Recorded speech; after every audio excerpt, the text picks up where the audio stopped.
where do you guys see yourself going from here? I mean, well, I see us just kind of taking 1 week at a time, really. You know, I mean, yeah, we every week we're somewhere. We've been working for House of Hardcore and Tommy Dreamer a lot, which has actually been a blast. We were just in Philly at that was my first experience at the ECW arena. Well, that's months ago. Yeah. And we got to work the Rock and Roll Express. Yeah, that was freaking dynamite because those were guys that I watched, you know, obviously growing up and everything.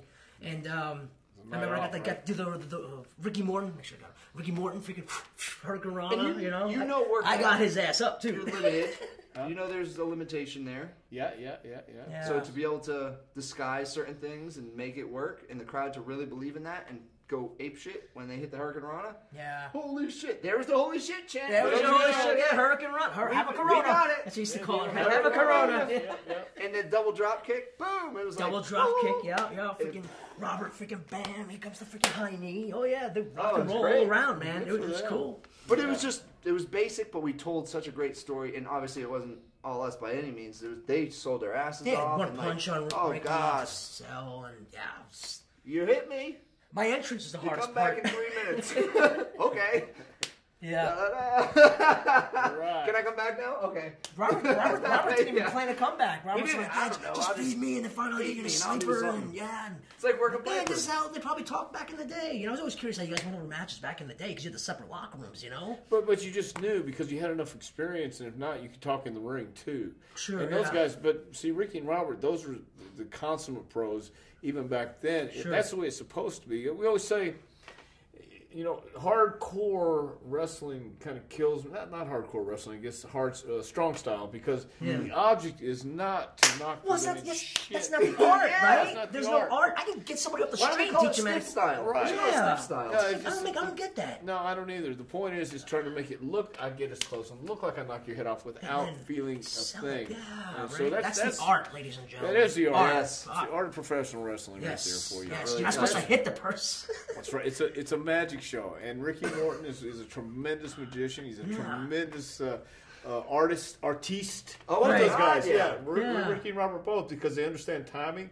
And no, they're not the same as they were in their 20s, man. But it's the fact that they come out and they still do the rock and roll. Sure, they still believe in that rock and roll with the fire. And they're here, and they need... And they're the passion. Exactly. The fire and the passion. And the more you make them look better, the more they're going to want to work with you. When we saw him today, we thought they were working in Pittsburgh next week. Are we working next week in Pittsburgh? Because you guys don't hurt me. And I was like, no, we're not going to be there. He's like, what the fuck? He's like, yes, and they're not going to be there. He's like, are you serious? I was like, no, they're not going to be there next week. You trust me, man. They'll want to get booked with you. That made us feel great. I was like, oh my No, goodness. but that makes us feel good because it's coming from guys. That's together. We have 31 years experience together. Right. But I mean, that's different. Ricky told us what he's been doing this since he never had another job. Since he's been the greatest business in the world. When it's bad, it's good. It's good, it's great.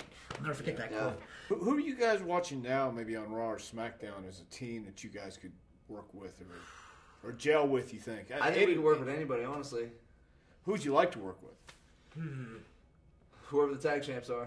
Yeah. We've seen the Usos. Yeah, we've worked with them. We've worked with them. I think New Day was out right now, honestly. Is to get the New Day. You got Usos. I think New Day we could do some stuff. New Day, because they're a big over-the-top personality, right? And that personality, but there's only so many teams that can.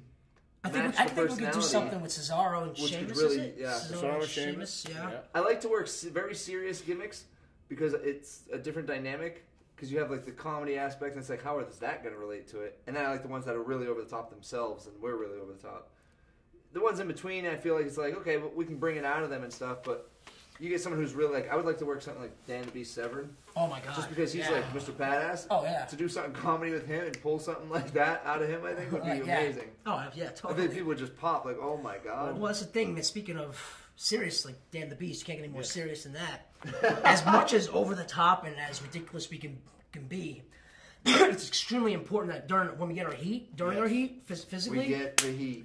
Now it's time to go, right. Because there needs to be some sort of credibility where these motherfuckers are ridiculous. Like I don't even want to look at these guys anymore. But when they get down to business, they can get down to business. It's like the fan has that thought. Like, have a little bit of credibility. I guess your street credit. You know what I mean, right, kind of, so to speak. You know. Yeah. It's like the fan. You want the fan to be like, man, those fucking guys are so obnoxious, and I hate those guys. but I'm not going to try to jump the guardrail because they might get me. That's the thing about us, man. Like, everything that's happening, like, right now with us, it's squad-wise, nothing we've just sat down and we're like, all right, let's get our piece of paper and pen out. What can we do here that's different or something?